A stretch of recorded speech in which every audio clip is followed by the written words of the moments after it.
Now, before we get started, I do want to say that this is going to be a fairly comprehensive overview of the different mechanics of the AI.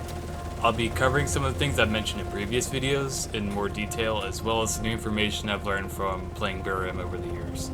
As cringe as it sounds, there's actually quite a lot you can learn and improve on with this kind of knowledge, so please do stay around.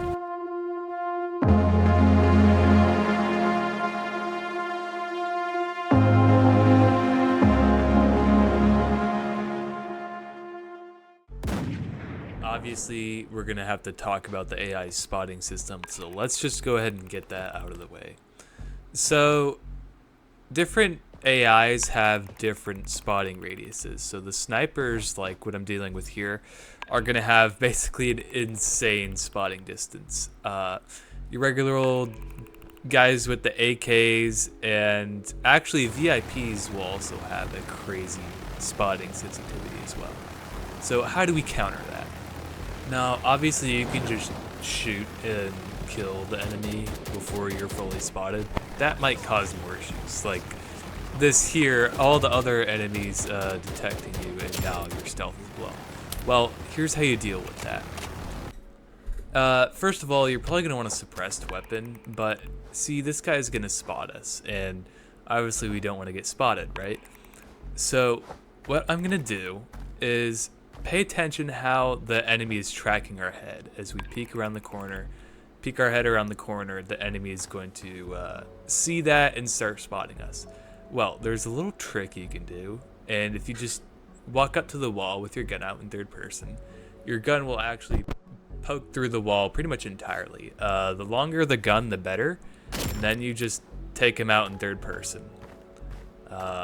I'll demonstrate that again here with a few more enemies in case you missed it. So as you can see here, they're tracking our head, but we're not going to let them see that. We're just going to walk up to the wall here, put our gun through the wall, and go to work on these guys. And they have no clue what hit them. Now remember when I said that enemy only tracks your head? Now this is very true, but I want you to use this tactic, especially if you're stealthing or when you're under heavy fire and you need immediate cover. It's not an exploit. You're not going to get banned for doing this. This isn't cheating. This is just using the AI's blind spots to your advantage. So because the AI only tracks your head, if you go prone, and now this only works in third person also, press X, crawl with your head into a structure, a wall, maybe a barricade or something. Just hide your head inside of an object, and the enemy will not be able to see you. They can only see your head. They cannot see your body, which allows you to sneak up on the enemies like this. And now here's what this looks like in practice. I'm completely surrounded. If I peeked out, I would get shredded by every enemy, but from this position with my head in the wall in third person, I'm able to just mow them down without them ever getting a shot off. I'm basically invisible to them. They think that I'm inside of a wall or some kind of building, and so they're not going to dare to shoot at me. Now, as soon as I expose myself, it's game on. They're going to start opening fire. Another way to avoid getting spotted or getting shot at to break contact, you need smokes. These are $5 smokes. They're very cheap. They work just as good as the expensive ones. They completely blind the enemy. Now their sight line is reduced to like 2 feet in front of them. You throw them in the direction of the enemy, and trust me, they will work 99% of the time. Just make sure you throw enough if you think that you're not getting good enough coverage. They also work at incredible distances. I placed some sniper troops all the way over there, and the smoke has no problem of concealing me, and I can run all the way to cover. Just keep throwing those things. Make sure you got enough of them down to cover where you're running to. And man, they just work wonders. And then once you're in cover, you can obviously return fire. Those smokes are going to keep working for a while. And now someone might make the argument, why not just use a flashbang? Well, I hear something.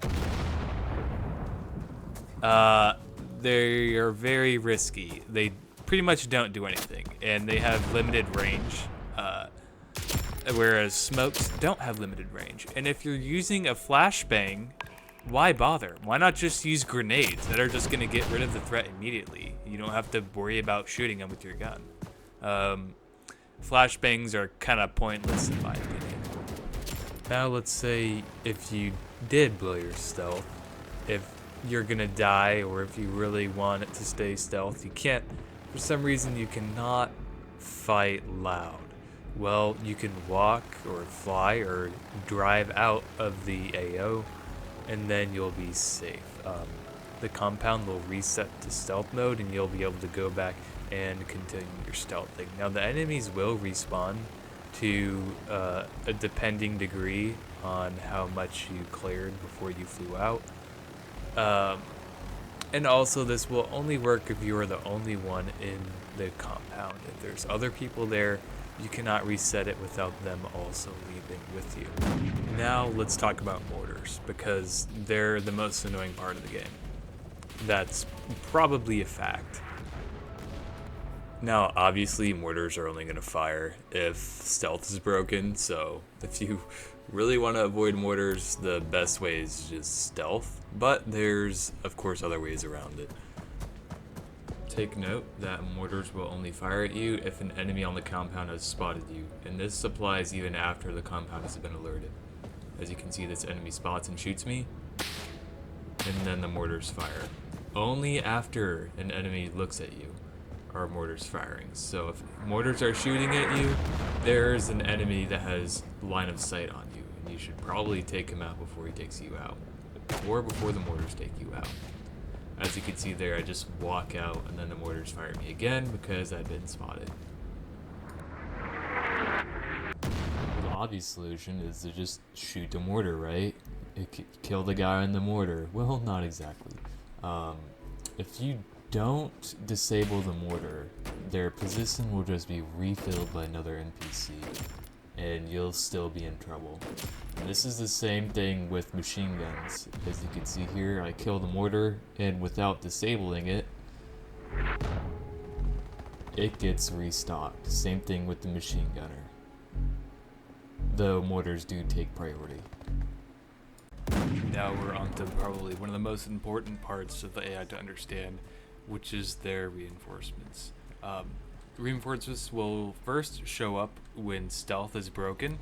As you can see here, it goes from the mid-60s to 122 OPFOR. Their numbers basically doubled. You might be wondering, well, where did the enemies come from, right? They come from a few different places. As you can see here in City, most of them come from a helicopter, though a lot of them do spawn inside the buildings. And if you know stealth is going to be broken, go ahead and set your vehicle up in a place where you can take out any of those vehicles. When you're on a compound that's being raided, if you look at the top of your screen, it might be hard to see it, but there's small notches running through that bar vertically. And once that orange progress bar reaches one of the notches, a wave of enemy reinforcements will spawn. As I said before, sometimes they'll come in vehicles.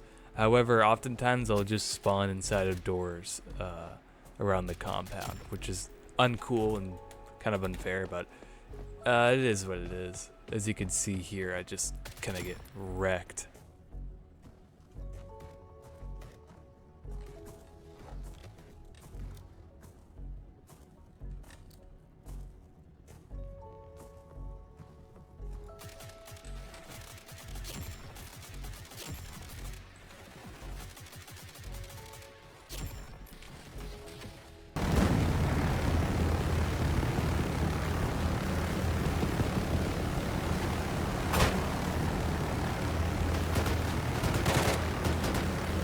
How am I